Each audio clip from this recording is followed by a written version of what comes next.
on the 14th of October 2022, about 500 homes along the Maribyrnong River were impacted during the Maribyrnong River flood event. And what we heard from community was that the insurance and rebuilding and repair process has been lengthy, with some residents still unable to return home over 3 years on. So the goal of this project was to make that process just a little bit easier and more accessible for people who are navigating it.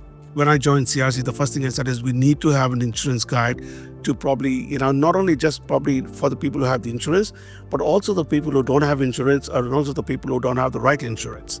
So we got to have a guide that addresses all these issues.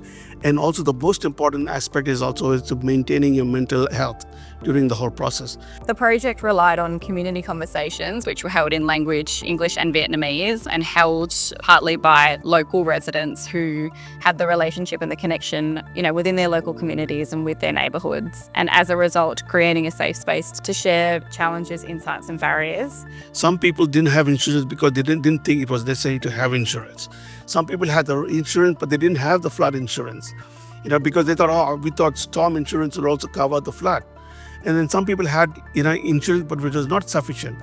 There was all these gaps there, and it was creating a lot of problems for the community.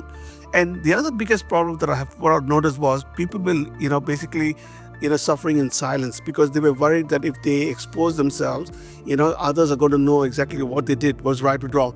I think the community lens in which this project came about was fantastic, as well as the way that the project created a really safe space for people to share their stories, participate and inform resources like the guide, but also inform the identification of needs in the advocacy space as well. It's never going to be enough to be prepared for an event like this because you never know what's the next step, right? But what I look at this guide is you got to start looking at the glass half full rather than half empty. So you have all this information here. So when anything happens there, you're at least prepared.